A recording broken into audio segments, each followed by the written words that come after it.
اور حضور اکرم صلی اللہ تعالیٰ علیہ وسلم سے لے کر اب تک 14 صدیاں ہو گئی ہیں، 1400 سال ہیں، تقریباً 4500 سال یوں سمجھ لیں، ابراہیم علیہ السلام سے لے کر ہم تک، ابراہیم علیہ السلام سے لے کر آدم علیہ السلام تک کے جو ایام ہیں، میرے یعنی مفسرین اکرام کی جو آراء ہیں، ان کی باتیں ہیں، ان اعتبار سے 7000 سال کو نہیں پہنچی۔ واللہ عالم بالصواب، اللہ بہتر جانتا ہے۔ عزیزان گرامی، قیامت کے دن ہوگا کیا؟ پھر یہی ہوگا کہ ہم سب سے کہا جائے گا کہ تو نے اپنے جوانی میں کیا کیا کیا ہے، وہ سارے حساب دے دے۔ اللہ تعالیٰ نے ایک نظام بنایا ہے جو حدیثوں سے ثابت ہے۔ وہاں پر جو ملائکہ ہمارے ساتھ یہاں مقرر کیے گئے تھے ہمارے نامہ اعمال لکھنے کے لیے، کیونکہ قرآن میں ہے تمہارے ساتھ 2 فرشتے مقرر ہیں، یعلمون ما تفعلون، جو کچھ بھی تم کرتے ہو وہ سب جانتے ہیں اور لکھتے ہیں، کرامن کاتبین، اور وہ دفتر کے دفتر لے کر کے آئیں گے تمہارے پاس اور کہیں گے کہ یہ سب اللہ کے حضور سناؤ۔ کیا رب تعالیٰ نہیں جانتا؟ جانتا ہے، لیکن تم سے کہلوا کر پورے محشر میں گواہ بنانا چاہتا ہے۔ محشر گواہ بن جائیں گے تمہاری تمام باتوں کی۔ اس دن پھر کوئی یہ نہیں کہے گا کہ کسی پر زیادتی ہوئی یا کسی پر ظلم ہوا، کسی کے ساتھ ناانصافی ہوئی، یہ بات کوئی کہہ نہیں سکے گا۔ اب قیامت کے دن جو معاملات ہیں، وہاں پر ملائکہ فرشتے ہمارے سامنے جب ہمارے اعمال پیش کریں گے تو یہ جتنا وقت لگے گا وہ اللہ بہتر جانے۔ اگر ہمارے پاس ہمارے اعمال نامے آ گئے، اور سوچو کہ ہم کو اس وقت ٹائم ملا جب 100 سال گزر چکے ہوں گے، 200 سال گزر چکے ہوں گے، 1000 سال گزر چکے ہوں گے، 2000 سال گزر چکے ہوں گے، ہو سکتا ہے اس کے بعد ہمارا نمبر آیا ہو۔ اب یہ ہمیں نہیں معلوم کہ ہمارا نمبر کب آتا ہے اور ہمیں کب کہا جاتا ہے کہ سناؤ، اور پھر سنانے میں جتنا ٹائم لگے گا ہمارا۔ مثال کے طور پر اگر ہماری عمر 60 سال کی ہوئی ہے تو اندازہ کر لو، 60 سال میں اگر 5 سال کی عمر سے ہم نے گفتگو کرنا شروع کیا ہے تو جو کچھ بھی کہا تھا زندگی میں سب ہمیں بیان کرنا ہے۔ ایک چھوٹا سا حساب بھی اگر کر لیں کہ 50 سال اگر ہم اس دنیا میں جی رہے ہیں، ہر دن اگر ہم نے 10-15 منٹ بھی گفتگو کی ہے تو یہ 50 سال کو آپ ملٹیپل کر کے دیکھ لینا، 15 منٹ سے ہی وہی کئی گھنٹے لگ جائیں گے۔ تو یہ تو ایک مختصر سی بات میں کہہ رہا ہوں کہ کوئی ہم میں سے 15 منٹ پورے دن بھر میں گفتگو کرنے والا شاید ہی ہو، گھنٹوں گھنٹوں ہم تمام چیزیں کرنے والے۔ یہ ہوئی باتیں، گفتگو جو ہم نے کیا یہ سنانا۔ دوسرا نمبر آتا ہے اعمال کا، کہ کیا کیا کیا ہے۔ 2 چیزیں، کیا کیا کہا تھا وہ بھی سناؤ، کیا کیا کیا تھا وہ بھی سناؤ۔ اس میں جتنا وقت لگ جائے، اب یہ سوچ کر کے چلیں 50,000 سال کے برابر کا ایک دن ہے، تمہارا نمبر 100 سال کے بعد آیا، 200 سال کے بعد آیا، 1000 سال کے بعد آیا، اتنے ٹائم تک ہمیں محشر کی وہ تپش بھی برداشت کرنی پڑے گی جس کے متعلق احادیث کریمہ میں آیا ہے کہ وہ میدان بدل دیا جائے گا۔ قرآن بھی کہتا ہے یوم تبدل الارض غیر الارض، یعنی یہ زمین وہ نہیں ہوگی بلکہ دوسری زمین بنا دی جائے گی۔ آج جس زمین پر تم چل رہے ہو، یہی زمین اگر روڈ پر بغیر چپل کے تم دھوپ میں چل لو تو پیروں میں آپلے پڑ جائیں۔ کبھی سورج کی تمازت پورے روڈ کو ایسا گرم کر چکی ہوتی ہے، سل بچھے ہوں یا پتھر ہوں، اس پر پیر رکھو تو کھڑے ہونے کی طاقت نہیں ہوتی۔ اور مولا تعالیٰ نے فرمایا زمین بھی بدل دی جائے گی۔ بدل دی جائے گی تو کیا ہوگا؟ کہا گیا ہے کہ تانبے اور پیتل جیسا کوئی دھات، اس طرح کی کوئی دھات ہو، اس سے زمین بنائی جائے گی، اور نہ اس دن تمہارے پاس کوئی چپل ہے، نہ اس زمین سے بچنے کے لیے تمہارے پاس تلووں میں کچھ پہننے کو ہے، اور سورج کو اور قریب کر دیا جائے گا، اتنا کہ وہ صرف 2 ہاتھ کے فاصلے پر ہو۔ اور قیامت کے دن اس طرح کی کیفیت میں ہم کو نہ جانے کتنے سال گزارنے پڑیں گے ہمارا نمبر آنے تک۔ میں یہ تمہید کی باتیں کر رہا تھا یہاں تک، اب میں اصل بات کی طرف آتا ہوں۔ آج مجھے جو کہنا ہے وہ یہ ہے کہ جہنم، جس کا اللہ تعالیٰ نے قرآن میں کثیر جگہوں پر تذکرہ فرمایا، جنت کا بھی ذکر ہے اور جہنم کا بھی، دوزخ کا بھی، لیکن کئی جگہ ایسی ہیں جہاں صرف جہنم کا ذکر آیا، جنت کا نہیں آیا۔ تعداد جو زیادہ ذکر ہوئی ہے جہنم کی، اس کے کئی نام اللہ تعالیٰ نے قرآن میں بیان فرمائے۔ آج میں آپ کو یہی بتاتا ہوں کہ جہنم کیا ہے، کیسی ہے، ابھی کہاں ہے، قیامت کے دن اس کی کیفیت کیا ہوگی۔ میرے اندازے کے مطابق 100 سے زیادہ آیتیں اس کی تفصیلات بیان کرنے کے لیے قرآن پاک میں موجود ہیں۔ اللہ تبارک و تعالیٰ نے جہنم کے متعلق جو جو باتیں فرمائیں، اس کے دروازے ہیں، اس کے طبقے ہیں، اس کی زنجیریں ہیں، اس کی آنکھ ہے، اس کے کان ہیں۔ اب وہ اپنا منہ کھولتی ہوگی تو منہ کھولے، اس کے اندر آگ کی تپش ایسی کہ 500 سال کی مسافت دور ہیں اگر، تب بھی اس کی گرمی کی تپش محسوس ہو۔ اتنی دوری سے ہی، یعنی اگر تیز گھوڑا 500 سال دوڑے تب جا کر کے وہ جہنم کے دروازے پر پہنچے گا۔ اتنی دوری پر بھی ابھی جہنم ہے، تبھی سے اس کے آگ کے شعلے لوگوں کو نظر بھی آئیں گے اور اس کی تپش محسوس بھی کریں گے۔ اللہ اکبر۔ اب سنو، میں نے آج یہ اس لیے کہا، آج میں نے یہ عنوان اس لیے چھیڑا کہ میرے آقا صلی اللہ علیہ وسلم نے فرمایا یہ عشرہ، آخر عشرہ جہنم سے آزادی کا ہے۔ تو میں پہلے آپ کو یہ بتا دوں کہ آپ ہلکا سمجھ کر کے بیٹھے ہیں جہنم کو، کہ جیسے جیل سے چھوٹ جائیں گے ویسے اس سے بھی چھوٹنا ہے۔ میرے عزیزوں، کبھی جیل سے اس کو کمپیئر بھی مت کرنا۔ جیل کی جو سزائیں ہیں اس جہنم کی سزا کا کوئی حصہ بھی نہیں بن سکتی۔ اور اللہ تبارک و تعالیٰ نے وہ کن لوگوں کے لیے تیار کیا وہ بھی قرآن پاک میں ہے۔ کفار و مشرکین تو اس میں ہمیشہ رہیں گے، اور گناہ کرنے والے جائیں گے، لیکن اس میں سے نکالے بھی جائیں گے کچھ۔ 2 طرح کے لوگ اس میں جائیں گے۔ طبقات ہیں، 7 طبقے ہیں، وادیاں۔ کسی وادی کا نام اثام ہے، کسی کا ویل ہے، حاویہ ہے۔ اب جہنم کے نام جو قرآن پاک میں ذکر ہوئے ہیں، نار ہے، جہنم ہے، سعیر ہے، سقر ہے، حطمہ، یہ سب جہنم کے نام۔ قرآن پاک میں اللہ نے فرمایا ذوقوا مس سقر، سقر کہتے ہیں جھلسا دینے والی، اور حطمہ کہتے ہیں لوٹ پوٹ کر دینے والی، الٹ پلٹ کرنے والی آگ، سورہ ہمزہ میں۔ اور سعیر ہے بہت زیادہ شعلے بھڑکانے والی، سیصلون سعیرا، قرآن پاک میں کئی جگہ ہے۔ سقر ہے جھلسا دینے والی۔ دوزخی کو دوزخ میں ڈالا جائے گا تو اس شکل میں اس کی شکل بدل دی جائے گی۔ جب دوزخ میں ڈالا جائے گا، صرف میرے آقا صلی اللہ علیہ وسلم نے فرمایا اس کا ایک دانت جہنمی کا احد پہاڑ کے برابر کا ہوگا۔ احد پہاڑ کے برابر۔ احد پہاڑ جانتے ہیں کتنا ہے؟ 10 کلومیٹر پہ پھیلا ہوا ہے۔ اس پہاڑ کے برابر تو جہنمی کا ایک دانت ہوگا، اور اس کے بیٹھنے کی جگہ جہنمی کی وہ کتنا لمبا کتنا چوڑا ہوگا جانتے ہیں؟ میرے آقا صلی اللہ علیہ وسلم نے فرمایا مکہ اور مدینے کے درمیان جتنا فاصلہ ہے، اتنا فاصلہ تو صرف اس کو بیٹھنے کے لیے لگے گا۔ کس کو؟ جہنمی کو۔ 425 کلومیٹر کا فاصلہ ہے، 425 کلومیٹر کا فاصلہ مکہ مکرمہ اور مدینہ طیبہ کے بیچ کا۔ 400 بھی اگر سمجھ لیں، 400 کلومیٹر لمبا فاصلہ۔ ایک جہنمی کی شکل اتنی بڑی ہوگی کہ بیٹھنے کے لیے صرف اس کو اتنی جگہ چاہیے ہوگی۔ اس طرح کے دوزخ میں ڈالے جائیں گے، ڈالے جائیں گے، ڈالے جائیں گے، یہاں تک کہ قیامت کے دن اللہ تعالیٰ اس سے پوچھے گا۔ یہ بھی سورہ قاف میں ہے، یوم نقول لجہنم هل امتلأت، اس دن ہم کہیں گے جہنم سے کیا تو بھر گئی؟ وہ کہے گی حل من مزید، مولا اور کوئی ہے تو دے دے، اور کوئی ہے تو ڈال۔ وہ ڈالے جا رہے ہوں گے۔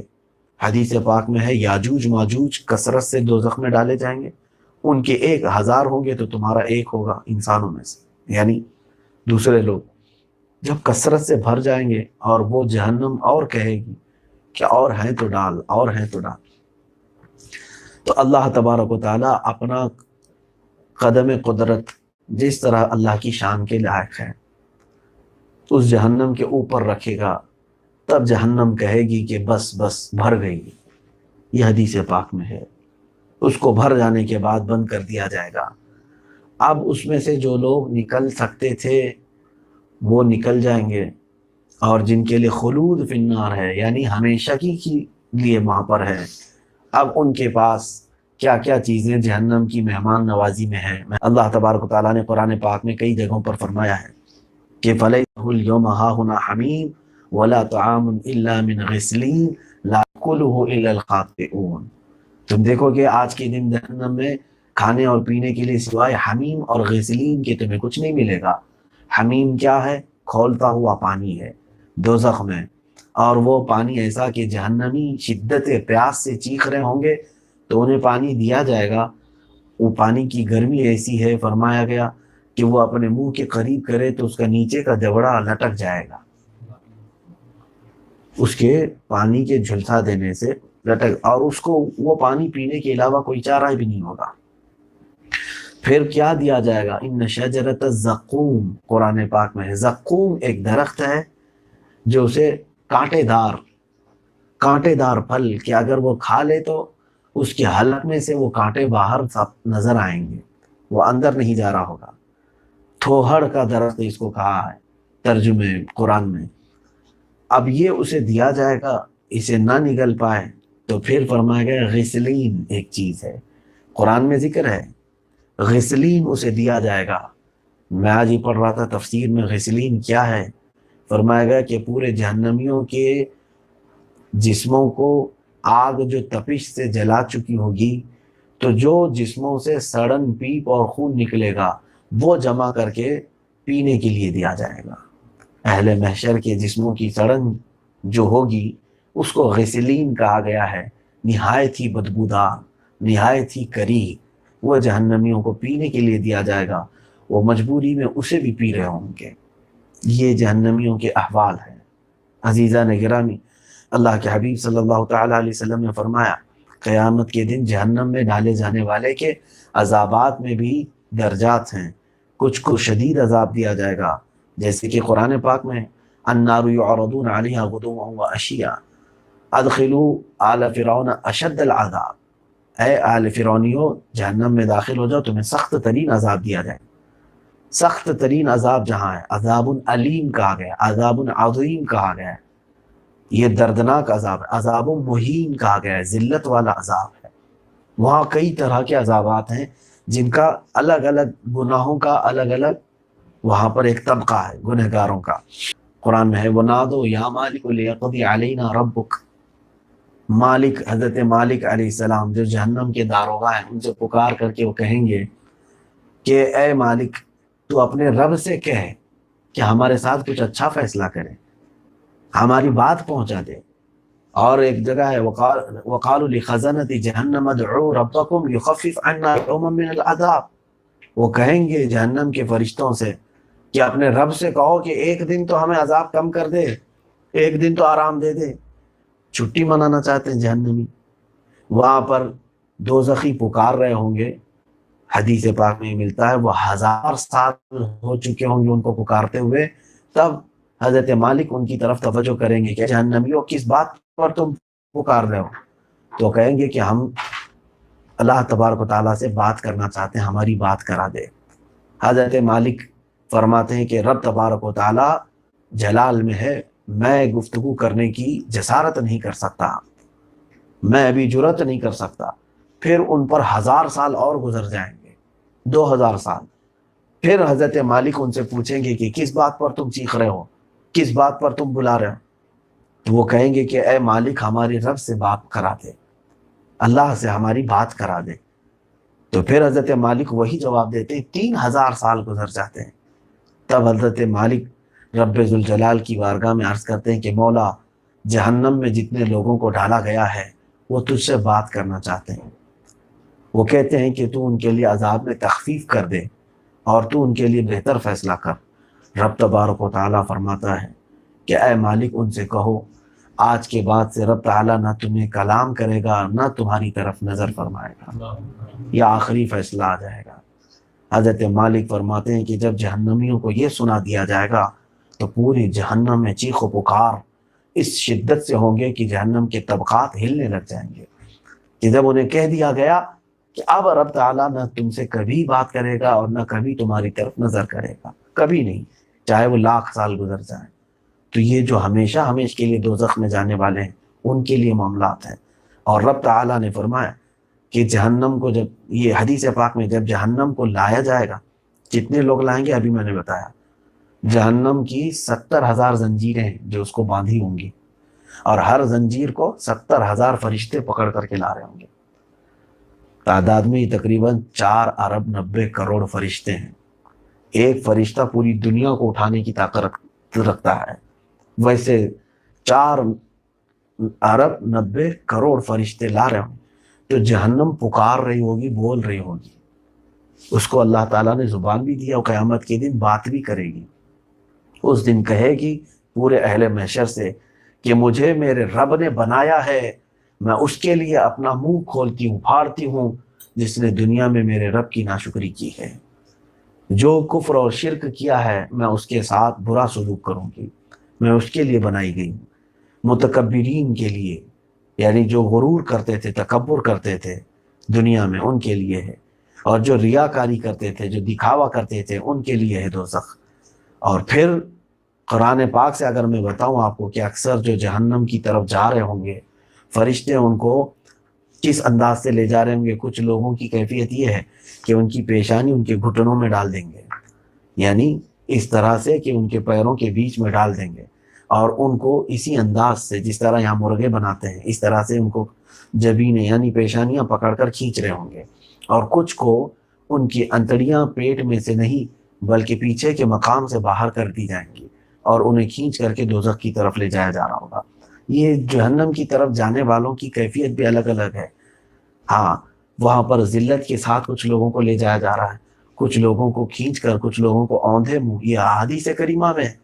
اور اکثر جن لوگوں کو جاتے ہوئے جنتی پوچھیں گے وہ سورہ مدثر میں ہے، فی جنات یتساءلون عن المجرمین ما سلککم فی سقر، یعنی جنت میں جا رہے ہوئے لوگ پلٹ کر کے دیکھیں گے کہ یہ فلانا دوزخ کی طرف جا رہا ہے، ارے اس کو دوزخ میں لے جا رہے ہیں، کھینچ رہے ہیں، تو جنتی پکار کر پوچھیں گے ان سے کہ کیوں تم دوزخ میں کیوں جا رہے ہو، کیا وجہ ہے آج تم کو کیوں لے جا رہے ہو، تم تو دنیا میں ٹھیک ٹھاک تھے۔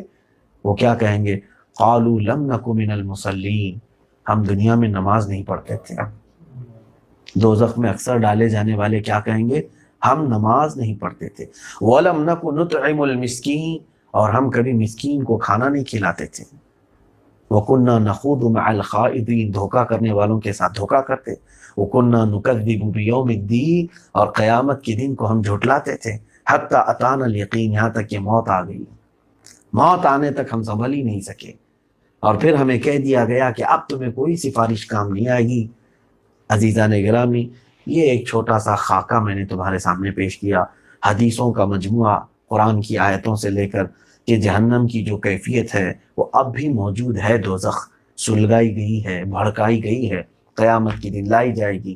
برا ٹھکانہ اس کو اللہ نے فرمایا، وساءت مصیرا، قرآن میں کہا گیا ہے کیا ہی برا ٹھکانہ ہے، وبئس المصیر، کیا ہی بری جگہ ہے۔ اللہ تعالیٰ نے خود فرمایا کیا ہی برا ٹھکانہ، کیا ہی بری جگہ ہے، اور کہا جس کو دوزخ کی طرف لے جایا گیا وہ دنیا اور آخرت میں سب سے زیادہ خسران یعنی گھاٹا اٹھانے والوں میں سے ہے، خاسرین میں سے ہے۔ اللہ تبارک و تعالیٰ خاسرین میں ہمیں نہ بنائے۔ آج میں آخر میں یہی کہنا چاہوں گا کہ رمضان اب رخصت ہونے کو ہے۔ آپ سب کو معلوم ہے مصطفیٰ کریم صلی اللہ علیہ وسلم کی احادیث سے یہ بھی ثابت ہے کہ رمضان کے اخیر عشرے میں مولا جہنم سے آزادی کا پروانہ عطا کرتا ہے۔ یہ عشرہ یا آخری 10 راتیں اللہ تعالیٰ فیصلہ فرمائے گا، فلاں بن فلاں دوزخ سے آزاد ہے، فلاں بن فلاں دوزخ سے آزاد ہے۔ اے کاش اس بھڑکتی ہوئی آگ جس کو اللہ نے کبھی سقر کہا، کبھی سعیر کہا، کبھی حطمہ کہا، کبھی النار کہا، کبھی جہنم کہا ہے، اس کے نام ساتھ میں جب عذاب کا ذکر آیا، کبھی عذاب علیم کہا، کبھی عذاب عظیم کہا، کبھی عذاب مہین کہا، کبھی عذاب یوم عقیم کہا، یہ تمام عذابات جس کا تم تصور بھی نہیں کر سکتے۔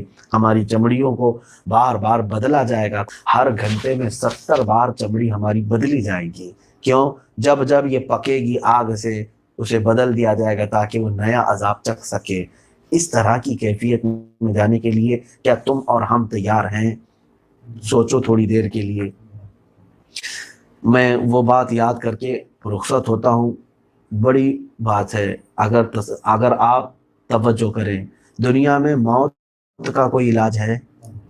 موت سے کوئی بچ سکتا ہے، لیکن اس کے باوجود ہم علاج تلاش کر رہے ہیں، ہم بچنے کی کوشش کرتے ہیں، ہم ڈاکٹر کے پاس جاتے ہیں، دعا دوا سب جو کچھ بھی ہماری ہو رہی ہے، کیوں؟ موت سے بچنے کے لیے۔ کوئی مرنا نہیں چاہتا، جبکہ سب کو معلوم ہے موت گارنٹی، مرنا ہی ہے، اس سے بچنے کا کوئی راستہ ہے ہی نہیں دنیا میں، پھر بھی ہم کوشش کر رہے ہیں۔ لیکن میرے عزیزوں، میرے آقا صلی اللہ علیہ وسلم نے فرمایا دوزخ سے بچنا ممکن ہے، جہنم سے بچنا ممکن ہے، پاسبل ہے، اس سے بچنے کے لیے ہم کیوں نہیں علاج ڈھونڈتے؟ موت جو آ کر کے رہے گی، اس سے بچنے کے لیے تم ہزار دوائیاں لیتے ہو، دوزخ سے بچنا ممکن ہے۔ اللہ نے فرمایا کہ تم اگر اس راستے پر چلو گے تو دوزخ میں نہیں جاؤ گے، تمہارے لیے نہیں ہے۔ لا یصلاھا الا الاشقى، اللہ فرماتا ہے اس میں نہیں ڈالا جائے گا مگر وہی جو بدبخت ہوگا، الذی کذب وتولی، جو جھٹلایا تھا یا گھمنڈ کیا تھا، منہ پھیرا تھا، انہی لوگوں کو ڈالا جائے گا جہنم میں۔ ایسا نہیں ہے کہ نیکوکار جائیں گے جہنم میں، حتیٰ کہ حدیث پاک میں یہ تک ملتا ہے کہ جو قیامت کے دن ایک بندہ ایسا ہوگا کہ گناہ تو ہوں گے، اسے دوزخ میں ڈالا جا رہا ہوگا، اسی آنکھ کے جو پلک ہیں یہ اللہ کی بارگاہ میں سفارش کریں گی کہ اے رب ذوالجلال، کیا تو نے اس کے جہنم میں جانے کا فیصلہ فرما دیا؟ کہا جائے ہاں، وہ کہے گا کہ مولا اس کے جسم سے مجھے تو آزاد کر دے، مجھے الگ کر دے یہ آنکھ کے پلک۔ کیوں؟ وہ کہے گا کہ مولا ایک رات یہ تجھے یاد کر کے رویا تھا، تیری دوزخ کے عذاب سے اس کی آنکھیں بھیگ گئی تھیں، تو مولا جس بندے نے تجھے یاد کر کے مجھے نم کیا تھا، کیا تو مجھے اس کے ساتھ دوزخ میں ڈالے گا؟ مجھے اس کے جسم سے الگ کر دے۔ تو رب تعالی حکم فرمائے گا، اس کی آنکھوں کی پلکوں کی سفارش قبول کی جاتی ہے، اس کے پورے جسم کو جہنم سے آزاد کرو۔ دوزخ سے آزادی کے لیے ہمارے پاس بہت سارے راستے ہیں، تم گڑ گڑاؤ مولا کے حضور، رب تبارک و تعالیٰ کو مناؤ، اور ان آنسوؤں کے ذریعے سے شاید ہم بچ جائیں گے۔ ہمارے گھمائے ہوئے تسبیح کے دانے تک ہمارے جہنم میں جانے سے اور ہمارے درمیان آڑ بن جائیں گے، ہماری نیکیاں آڑ بن جائیں گی۔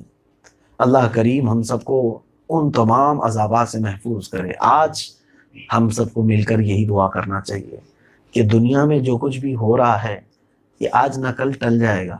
آج ہم پر مصیبت ہے، کل اچھے دن ہو سکتے ہیں، آج خوشیاں ہیں، کل برائیاں آ سکتی ہیں، غم آ سکتے ہیں۔ دنیا بہت تیزی سے بدل رہی ہے۔ آج تمہارے پاس بچے نہیں ہیں، رو رو کر کے بچے مانگ لیے، کتنے دن لڑو گے؟ آج گھر نہیں ہے، جائیداد نہیں ہے، رو رو کر کے مانگ لیے، وہ مل گئی، کتنے دن جیو گے اس پر؟ آج تمہارے پاس مال نہیں ہے، تم نے مال رو رو کر کے مانگ لیا، اللہ سے مل گیا، کتنے دن اس پر عیش کرو گے؟ یہ ہاتھ سے نکلنے والی چیزوں میں سے ہے۔ لیکن قیامت کے دن جس کے بارے میں فیصلہ ہو گیا کہ یہ دوزخ میں ہی جائے گا، تو وہ نکلنے والی چیزوں میں سے نہیں ہے۔ جہنم کا دروازہ نہ کھولا جائے گا نہ نکالا جائے گا جو کفر پر مر گیا۔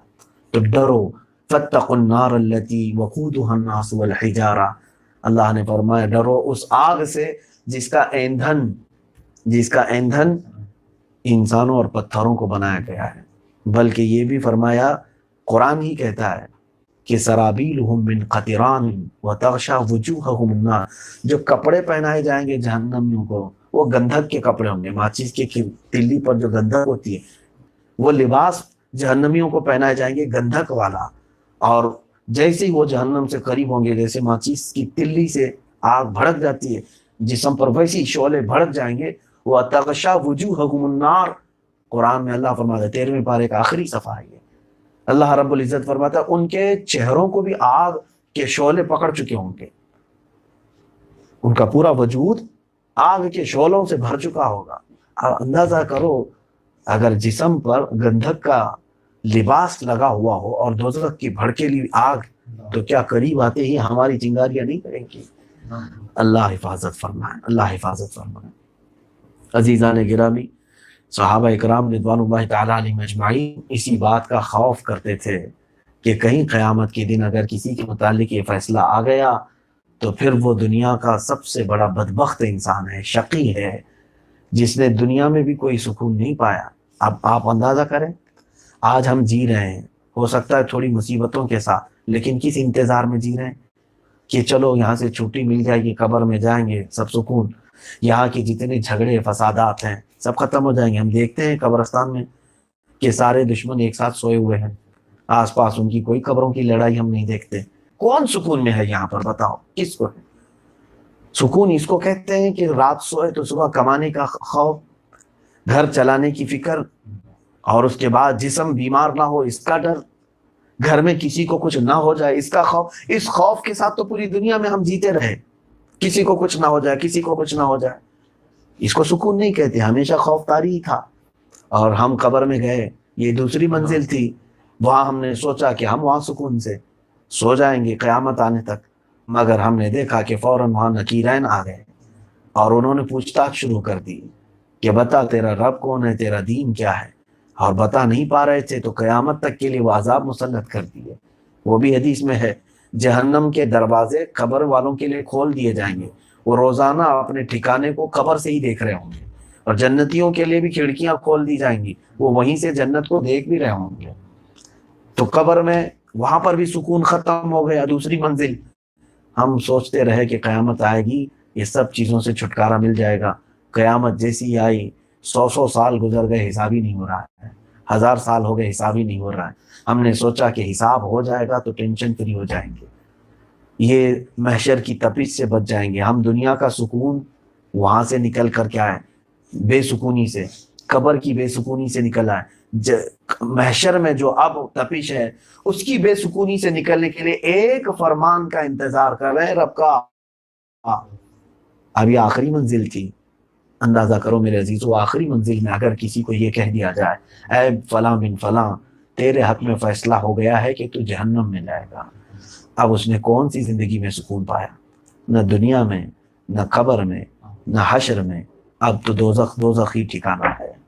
ہاں اگر کسی کا جنتی ہونے کا اعلان ہو گیا قیامت کے دن، میں سمجھتا ہوں اس کو دنیا کی تمام تکالیف بھلا دی جائیں گی، قبر کی سختیاں وہ بھول جائے گا، محشر کی تپش وہ بھول جائے گا، صرف اس خوشی میں کہ اب جنت میرا انتظار کر رہی ہے، جنت میں میرا ٹھکانہ ہے، میں جاؤں گا. میرے لیے مسہریاں لگی ہوئی ہیں، میرے لیے دیوان لگے ہوئے ہیں. اللہ نے فرمایا قرآن میں کہ وہاں تمہارے لیے غلمان ہیں، تمہارے لیے حوریں ہیں خدمت کے لیے. جنت میں نہریں ہیں جس کے ہر باغیچے میں نہریں بہ رہی ہیں، نہ کسی نے آج تک چکھا ہے، بلکہ جو پی لے تو کبھی اسے پیاس نہ لگے.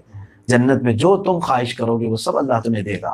وہاں پر رزق بے شمار، نہ تمہیں وہاں بیماری کا خوف، نہ تمہیں وہاں اونگا یا کوئی بیماری آئے، نہ تمہیں حاجت طہارت، کوئی چیز نہیں. تو جس کو یہ تصور وہاں پر آ جائے گا وہ ساری تکلیفیں بھول جائے گا. لیکن جس کے لیے دوزخ کا عذاب بتا دیا گیا، اسی بات کا ڈر ہے میرے عزیزو. توجہ کرو کہ قیامت کے دن ہمارے ہاتھ میں فیصلہ ایسا نہ آ جائے کہ اے فلاں بن فلاں، دنیا میں تجھے جو کچھ کرنا تھا تو نے بہت عیش کر لیا، میرے دیے ہوئے جسم کی امانت کے ساتھ تو نے بہت خیانت کی ہے، بہت کھیلا ہے اس کے ساتھ. میں نے تجھے جو امانتیں دی تھیں آنکھیں، اس کی تو نے بہت غلاظتوں میں استعمال کیا ہے.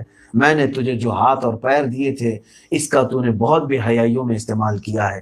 اب تجھے، قرآن پاک میں ہے اللہ تعالیٰ فرماتا ہے جب الٹے اوندھے منہ لائے جائیں گے اور ان سے کہا جائے گا ذوقوا مس سقر، آپ چکھ اس بھڑکتی ہوئی آگ کے شعلے، چکھ اب. اور پھر 25ویں پارے میں اللہ نے یہ بھی فرمایا ذق انک انت العزیز الکریم، چکھ تو بہت شریف بنتا تھا دنیا میں، تو بہت عزت والا کہلاتا تھا اپنے آپ کو، اے عزت والے چکھ لے عذاب. یہ کہا جائے گا اس کو قیامت کے دن. تو آج یہ آخری عشرے کے آخری جمعہ ہے. بار الہ میں دعا کرتا ہوں اے کریم خدا ارحم الراحمین مولا، ہم تیرے دربار میں اگر کسی چیز سے پناہ مانگتے ہیں تو مولا تیرے غضب سے، تیری پکڑ سے اور تیری بنائی ہوئی دوزخ سے. اے رب ذوالجلال، ہم جیسے کمزوروں کو تو اپنی اس دوزخ کے عذاب میں مبتلا نہ فرما. الہ العالمین، میں ضرور جانتا ہوں الہی لست للفردوس اہلا، میں اگرچہ اعمال کے اعتبار سے جنت میں جانے کے قابل تو نہیں، مگر مولا تیری دوزخ کا عذاب سہنے کے قابل بھی نہیں ہوں. مولا بس تو اپنے فضل و کرم سے ہم سب کو معاف کر دے. اے رب ذوالجلال، تیرے حبیب پاک صلی اللہ تعالیٰ علیہ وسلم کی زبان سے ہم نے جو یہ بشارتیں سنی ہیں کہ رمضان کے آخری عشرے میں تو جہنم سے آزاد کرتا ہے بے حساب لوگوں کو، اے مولا ہم جیسوں کا نام اگر تو اس میں شامل کر لے تو تیرے خزانہ رحمت میں کوئی کمی نہ ہوگی مولا. اے کریم خدا، ہم سب کا بھی نام جہنم سے آزاد ہونے والوں میں شامل فرما دے۔ اے رب ذوالجلال اکرم الاکرمین، تیرے نبی صلی اللہ علیہ وسلم نے فرمایا دوزخ کا سب سے ہلکا عذاب یہ ہے کہ آگ کی جوتیاں پہنائی جائیں گی اور اس کا بھیجا ایسا پک رہا ہوگا جیسے کسی ہنڈیا کو چولہے پر رکھا گیا ہو اور کانوں سے بھیجا باہر آ رہا ہوگا۔ اے اللہ، جب یہ ہلکا عذاب ہے تو دردناک عذاب ہم میں سے کون برداشت کر سکے گا؟ قدیر و جبار خدا، تو رحمان ہے، تو رحیم ہے، تو غفار ہے، تو ستار ہے، بخش دے مولا، بے سبب بخش دے، بخش دے مولا، بے سبب بخش دے، تیرا نام رحمان ہے مولا، ہم سب پر رحم فرما دے۔ الہ العالمین، آج پوری دنیا میں جتنے مسلمان تیرے دربار میں ہاتھ اٹھائے ہیں، اے کریم خدا خصوصاً مجھ جیسے نکمے کو جہنم سے آزادی کا پروانہ سنا دے۔ الہ العالمین، اس ماہ مبارکہ کو ہم نے اسی طرح سے گزار دیا جو تیرا مہمان ہمارے گھروں تک آیا تھا۔ مولا، ہماری زندگی میں پھر سے رمضان عطا فرما، اے اللہ پھر سے رمضان عطا فرما، اور تیری مسجدوں کے دروازے ہم سب کے لیے کشادہ فرما دے۔ الہ العالمین، ستار العیوب، غفار الذنوب، قدیر و جبار خدا، قیامت کے دن جب ہم اٹھیں تو ہمیں کافروں، مشرکوں، فاسقوں، فاجروں کی صفوں میں نہیں، تیرے حبیب پاک صلی اللہ علیہ وسلم، صحابہ، تابعین، اولیاء کی صفوں میں ہمارا حشر فرما دے۔ رسول کریم صلی اللہ علیہ وسلم کے دامن کے صدقے مولا، ہم سب کو جنت میں میرے آقا صلی اللہ علیہ وسلم کا پڑوسی بنا دے۔ اے رب کریم، ہماری دعاؤں کو نعلین مصطفیٰ صلی اللہ علیہ وسلم کے صدقے قبول فرما۔ وصلی اللہ تعالی علی خیر خلقہ محمد وآلہ واصحابہ اجمعین، وآخر دعوانا الحمد للہ رب العالمین۔